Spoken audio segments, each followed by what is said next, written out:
Saints beat the Cardinals in Saints fashion. Arthur Blank might want to sell off his team. More on that on the other side of the intro.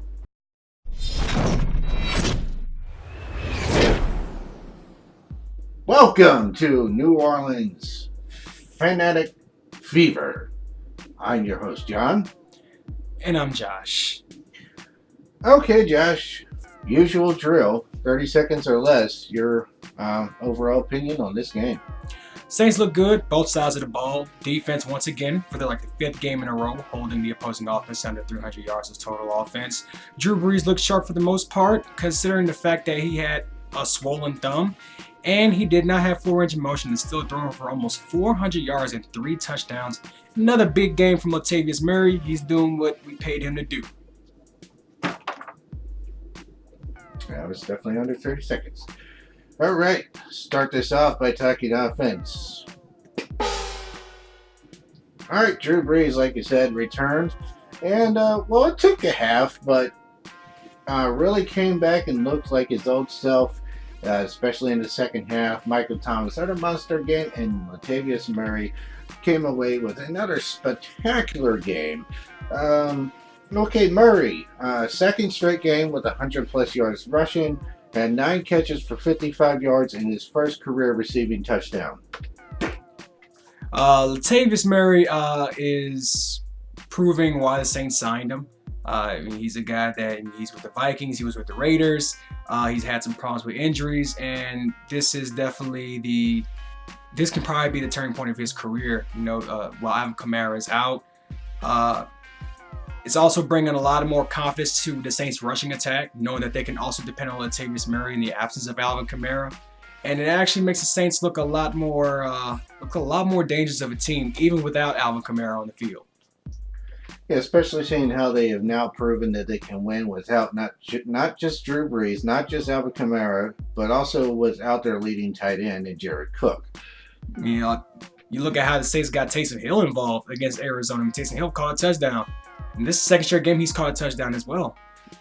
Hill officially 3 receptions for 63 yards and a touchdown. So Hill is starting to develop into a more definitive receiving threat. And also, Michael Thomas, he's showing why he's the $100 million man. So. You asked me, I think that the receiving game can definitely pick up as we go forward. Because, like I said, Hill is really starting to look like the multi-faction threat. He was really good. He could potentially be a second receiver for the Saints. And we're also starting to see a little bit of emergence, of course. Josh Hill, who's always been one hell of a contributor to the Saints offense. And we also saw some shades of Dan Arnold from the Arizona game.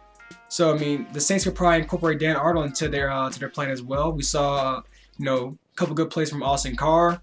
And it seems that now it's pretty much all hands on deck. And so we're going to see the Saints get more dangerous as the weeks go by. Yeah, to me, Dan Arnold, just to wrap this up, Dan Arnold just can't get a break. If it isn't a drop pass, it's a big play called back by penalty. Yeah, of course he's rough around the edges. He really could have caught that touchdown last year in the NFC title game, but I'm over that. Not really. But look, you're still part of the Saints, so we love you, Dan. We'd like to give you all the time. Okay, rude. Well, there's I only have so much time here. I wish I had a belt on so I could just whoop you. Just wow. Okay, Saints defense is next up. Let's talk Saints defense. Okay, major stats for the day. 3 sacks of Murray running around out there. Cam Jordan, David Amiata, and rookie free agent Shy Turtle had a sack. So we now have Carl Granderson and Shy Tuttle with sacks as rookies. Undrafted free agents. Well, I mean, we've actually seen a lot of contributions from a lot of undrafted free agents, especially since Sean Payton has become the head coach. I mean, you look at guys like Pierre Thomas and guys like Lance Moore. And so seeing these guys really step up and actually contribute to the success of the Saints is actually of no surprise to me, considering the type of players that Sean Payton has brought in, the type of players that Mickey Loomis has brought into the franchise. And so it's really good seeing these guys get an opportunity on the big stage during the regular season on the main roster, actually making plays and contributing to the team. Now, the Saints defense came out on fire once again, and for the 5th straight week held a team under 260 yards and held a team to 10 points or fewer for the 3rd time this year. Those 3 teams are the Jacksonville Jaguars, the Dallas Cowboys, and the Arizona Cardinals. And it kind of surprised me. The defensive part surprised me. Yes, Kyler Murray is a rookie, but Kyler Murray, I mean, we've seen how well he can lead the Arizona offense over the past few weeks. He's one of the fastest men in the league. He's lightning fast. He knows how to extend plays. And Arizona has one of the best offensive minds in the league in Cliff Kingsbury. I mean, you saw what he did with Baker Mayfield. You saw what he did with Patrick Mahomes. And you saw what he did. You've seen what he's doing with Kyler Murray. And so for the Saints to really keep Kyler Murray in check the way they did, it shows how lethal this Saints defense can really be going forward. So the Saints defense currently ranks as 6th overall. They have 24 sacks on the season, 7 forced fumbles, 3 interceptions. They're allowing 19.5 points per game, 316 yards per game, with 10 pass touchdowns, 84 yards rushing, 7 rush touchdowns, and just 232 yards passing. That's ridiculous. That's impressive. And I mean, now that Drew Brees is back, because let's just be honest, I mean, the Saints defense is used to being historically bad. But we have a dynamic quarterback in Drew Brees that knows how to bail the Saints out. We've seen Drew Brees bail us out countless numbers of times. And so that's why defense has always been really lax. But since Drew Brees was out with injury, the Saints I'm going to finish anyway. The Saints defense really stepped up, knowing that their superstar quarterback is now on the field, knowing that Drew Brees is not there to bail them out. And now that the Saints defense is in the nature and in the habit of putting the clamps down on teams and shutting teams down, and including us having Drew Brees out there, this can be the most dangerous team in the league. And I'm talking more dangerous than San Francisco, who hung 51 on Carolina. And thanks for the bell. I know, John. I had to get my little rant out. I'll let you get your rants out. I don't have no bell by me. Yeah. Would y'all like to call 911? I'm going to just shove a bell. I'm just going to just grab a bell and just hit him right in the nose. Make him look like Rudolph the Red-Nosed Reindeer. Well, you know what, Josh? Yeah. Wow. Wow. Okay. You a hater. They haven't peaked yet. They definitely have not peaked yet. That's scary. And the defense is playing at elite with an elite status, yet it still has room for improvement. That's scary.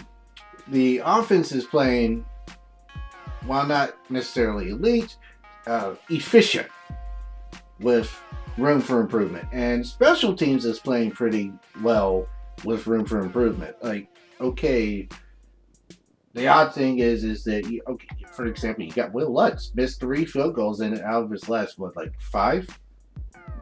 Yeah, in the past 2 games, and I'm kind of worried. Kind of.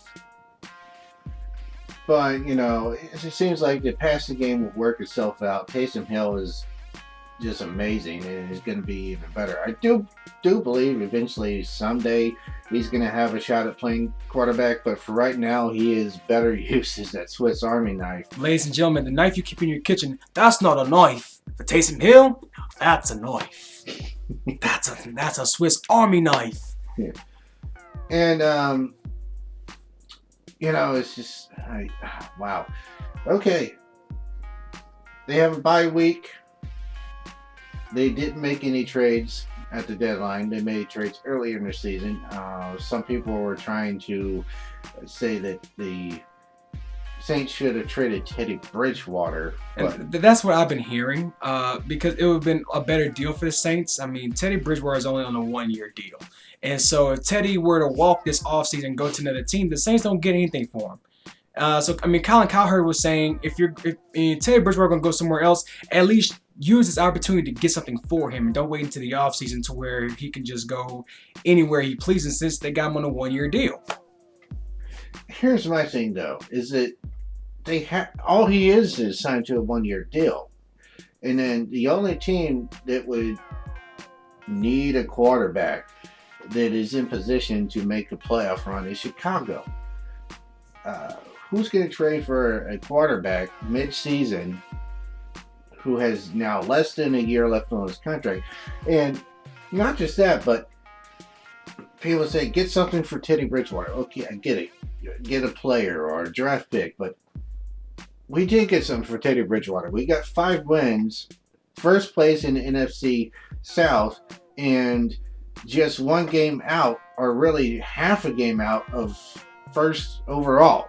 And so, and I was kind of thinking about it over the past couple of days of why the Saints didn't trade Teddy Bridgewater. We need to get something for him and just not let the man walk. But what you just said actually just brought it to perspective. Like, we are in probably the best position in NFC right now.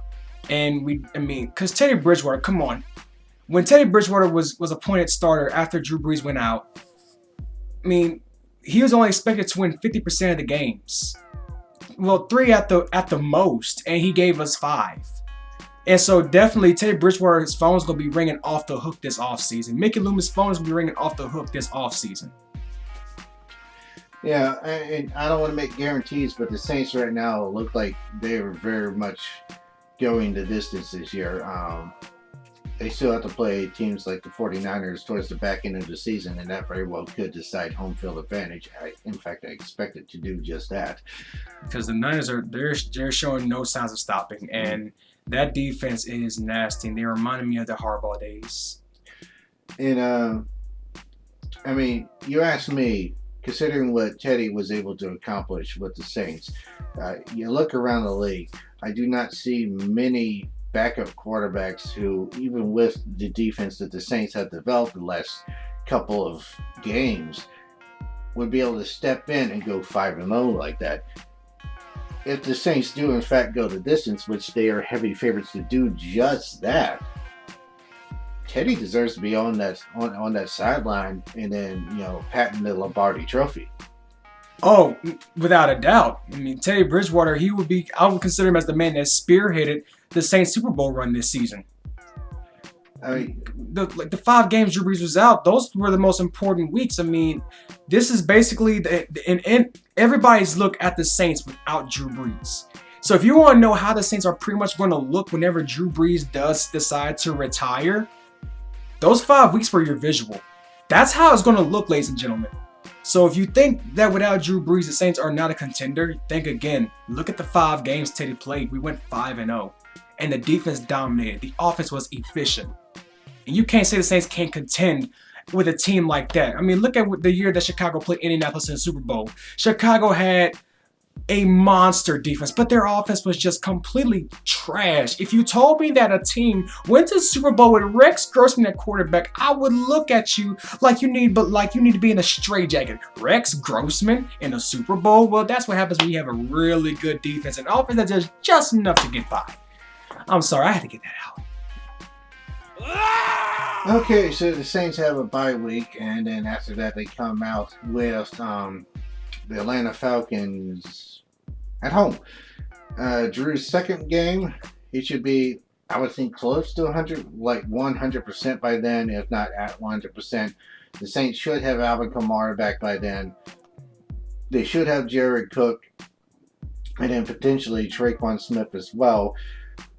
We can see this team is probably as close to 100% that it's been since the Texans game. And this is a team that's been wounded by the injury bug, and we still go undefeated during that stretch. So having a team at 100%, these are going to be some scary weeks for the league, John. Yeah. After that is Tampa Bay, and again, this time it's in Tampa Bay, and then you get the first of 2 games against the Carolina Panthers, who looked like the Saints' biggest competition in NFC South, but after being blown out by the 49ers, whose offense, quite frankly, is not the most impressive now. Granted, they did just trade for Emmanuel Sanders, who should help that offense, but they are winning more based on their defense than their offense. This was the best offensive explosion I've seen from the 49ers. Well, I mean, that's totally contributed to their rushing attack. I mean, Tevin Coleman and Matt Breida are proving why the Niners probably have the most dangerous backfield in the league. I mean, Matt Breida and Tevin Coleman have really adapted to this Niners. Well, Matt Breida being on this Niners offense, but Tevin Coleman has really settled in nicely to the Kyle Shanahan system. Yeah. And then Tampa Bay, once again, showed that it is streaky and doesn't look like a team that could really put together a complete performance yet. You asked me, maybe it's time to start considering moving on from Winston, though I don't think he's the weakest link on that team. I wouldn't say, well, it's hard to say. I mean, Jameis Winston has definitely turned the ball over a little bit too much. I think I would have to say it's time for Tampa to move on from Jameis. And the Falcons, if you haven't seen in the ticker by now, they traded away their entire team at the deadline in exchange for the whole first round and tickets to the Atlanta Hawks. Oh, so what you're trying to say? Yeah, we're 1-7 right now, so we're going to just trade away our whole team. We're going to get all our players in the first round. By the way, who wants to go watch Trae Young hurt his ankle in a basketball game? Yeah, let's go, everybody. And after that, we're going to the Migos concert. Yeah. I do think that they're also they may start to buy some stock into the Atlanta Braves as well. I wouldn't be surprised. So they're just bad. Atlanta, Arthur Blank, it's not too late to get rid of your football team. No one would blame you. I'm just saying, you know, here's a bomb. Stick with you can totally, you know, rip off your insurance agency. Just set up a bomb. I know there's some engineer units in Atlanta, Georgia. You can totally do it. Just don't blow up Mercedes, you know, stadium. It's a beautiful stadium. We still need it for the SEC title game because, you know, we got multiple teams here in Louisiana that can win. Unlike your Falcons. Just saying. Atlanta sucks. Just the Falcons. A little bit of the Hawks. All right, thanks for watching. We enjoyed recording this show, and we hope you join us next week when we cover the Saints and LSU versus their respective teams. You can follow us on Facebook or check out our website at aisportsnetwork.com. See you next week. Bye, y'all.